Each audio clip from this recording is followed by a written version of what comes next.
আওয়ামী লীগ কুক্ষিগত করেছে, এনসিপি জুলাইকে কুক্ষিগত করেছে, মুক্তিযুদ্ধ করেছে সবাই, আপামর, কৃষক, শ্রমিক, জনতা, জনযুদ্ধ। আওয়ামী লীগ এসে বললো আমি যুদ্ধের মালিক, সাথে দিল্লি সংবিধান লিখে দিল দিল্লি, এইখানে আর একটা বাকশাল কায়েম করে এটা আওয়ামী লীগের গঠনতন্ত্র তারা বানাই ফেললো। জুলাইকে কুক্ষিগত তারা করেছে। এই জুলাইকে কুক্ষিগত করার কারণে তারা দ্বিতীয় যে কাজটা করেছে, অনেকেই তারা দুর্নীতিগ্রস্ত হয়েছে। দেখেন আমাদের কলিজা ছিঁড়ে যায় এই কথাটা বলতে।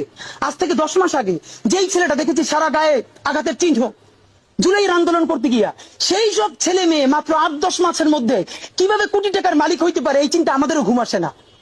10 মাস তো, আরে রাজনীতি তো আগামী 5 বছরের না, রাজনীতি তো 50 বছরের।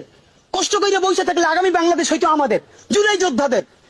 এখন তারা যে দুর্নীতি করলো, তারা তো এই সরকার পড়ে যাওয়ার সাথে সাথে কেউ যাবে দুবাই, যারা ফ্ল্যাট কিনছে, হাউজিং এ প্রজেক্ট করছে, ওইখানে ব্যবসা কিনছে, কেউ যাবে বিদেশ, যারা মাস্টারমাইন্ড হয়েছে। এই লক্ষ লক্ষ জুলাই জনতা কোথায় যাবে? আমাদেরকে যে তোমরা এই জাহান্নামের মধ্যে ফেলাই দেবা,